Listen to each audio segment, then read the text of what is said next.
Assalamualaikum warahmatullahi wabarakatuh. Gue disuruh ngomongin limbat, gue nggak takut. Gue malah kasihan. Gue kasihan sama keluarga gue kalau gue ada apa-apa.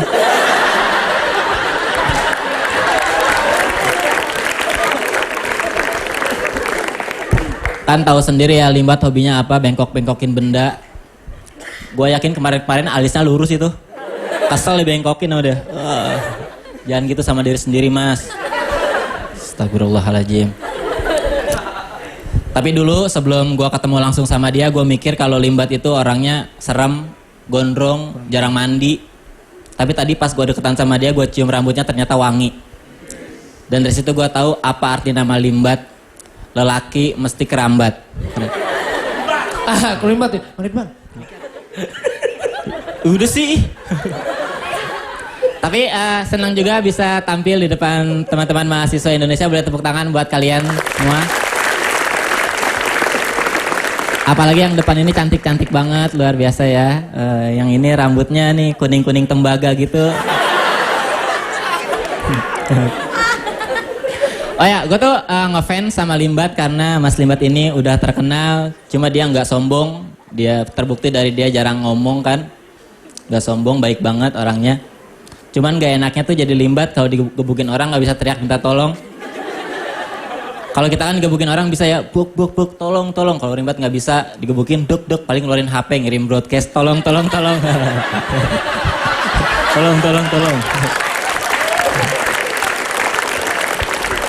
Cuma enaknya jadi Limbat tuh nggak perlu banyak bicara buat menggait wanita.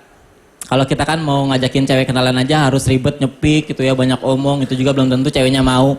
Kalau Limbat simple timbang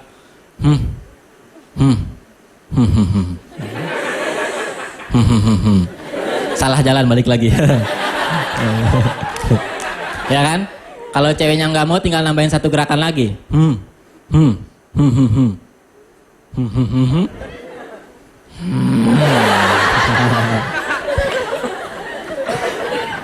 Terus ceweknya, salah jalan juga motongnya.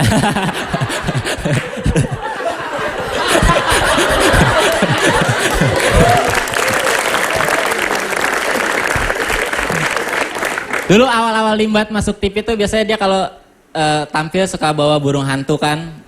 Sekarang dia nggak bawa burung hantu. Ya gitu emang. Gue penasaran kan, kata gue nih burung hantunya kemana, pas di toilet gue lihat oh dicelanain. Sopan juga orangnya. Cuma dulu katanya dia bawa burung kan tempel-tempelin di sini tuh biar memperkuat sisi seremnya dia. Padahal mah gue kasih tahu aja Mas ya, kalau pengen kelihatan lebih serem jangan bawa burung hantu, bawa hantu beneran. Cuman jangan yang ribet, jangan pocong gitu berat kan ya. Bawa Casper. Ya, lucu itu. Ya. Tahu sendiri kan Casper tuh hantu yang baik hati gitu. Jadi begitu Limbat perform, Limbat bengkokin besi, Casper yang lurusin lagi ya. Oke, lurusin lagi. Ya. Limbatnya dibakar, Casper yang ngipasin. Iya. Cuman ya gue salut sama Limbat. Boleh tepuk tangan sekali lagi buat Limbat. Gue emang orangnya gini-gini, gue suka sama hal-hal yang berhubungan dengan magic tuh gue suka ya, kayak magic jar, magicom gitu. Nah ini tahu banget itu. Gue suka lah pokoknya sama sulap karena kan banyak triknya gitu ya. Yang gue nggak suka tuh kalau udah berhubungan sama yang mistis-mistis tuh gue nggak suka.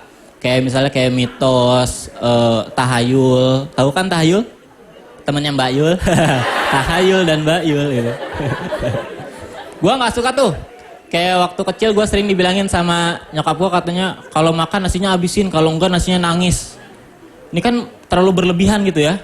Untung waktu kecil gue gak percaya tuh. Kalau gue percaya mungkin sekarang udah gede gue stres. Tiap ke rumah makan lihat orang, wah itu makan nasinya gak habis. Itu udah nangis. Nangis. Diam. Nasi cengeng kalian. Lah, diseret security gila nih orang. Belum. Gue tuh nggak percaya tuh sama mitos-mitos yang kayak gitu, yang mitos nasi tuh gue nggak percaya karena menurut gue mitos yang nasi itu tuh terlalu pilih kasih.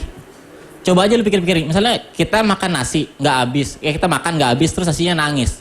Ini kan pilih kasih, kenapa harus cuma nasi yang nangis coba? Misalnya gue makan nasi sama tempe orek, dua-duanya nggak gue habisin karena gue kenyang. Masa yang nangis cuma nasi? Tempe oreknya ngapain? Ngehibur nasi. Saya udah nangis sih. Tempe oreknya, nasi kamu kenapa nangis? Sini bersandar di bahu aku biar tenang. Gak mau.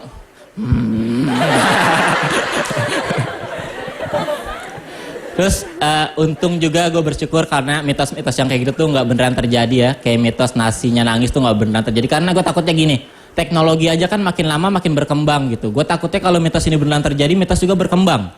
Dulu mungkin yang nangis cuma nasi, nanti lama-lama lontong ikutan nangis.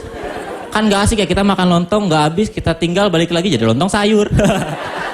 Ada kuahnya, bersantan lagi. Tapi yang paling gak asik itu kalau sampai ketoprak juga ikut-ikutan kena mitos. Karena kalau di kampus gue itu tukang ketoprak, porsinya suka gede-gede, suka nggak habis. Kan kalau misalnya ketoprak kena mitos jadinya nggak enak gitu. Gue mau habisin, kenyang, nggak dihabisin takut nangis. Akhirnya gue nanti bakal laporan dulu ke tukangnya. Bang, ketopraknya nggak gue habisin ya, gue kenyang nih. Ya udah nggak usah, nanti nasinya nangis. Enggak, kok enggak? Ya itu kan ketoprak humor. Oh gitu, bercanda aja lu.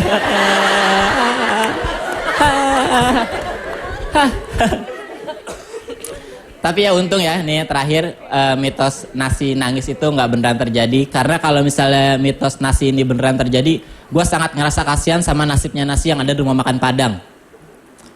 Coba lu bayangin kalau misalnya ada orang makan di rumah Padang, terus nggak habis, terus nasinya nangis. Siapa yang bakal ngehibur nasi di rumah makan Padang? Tempe orek nggak ada. Di rumah makan nggak ada makanan sebaik tempe orek tuh nggak ada. Ada juga paling rendang, kikil, emping. Dan asal kalian tahu itu tuh makanan-makanan jahat semua. Berkolesterol. Kita nggak pernah tahu kan apa yang bakal dilakuin sama makanan-makanan jahat itu saat mereka ngelihat ada nasi lagi nangis sendirian tanpa orek tempe di sampingnya. Nggak tahu kan? Mungkin bisa aja di pas nasinya lagi nangis bukannya dihibur malah dibully. Soalnya nasi nangis. Terus kata rendang, ya elah gitu aja nangis. Sepele keles.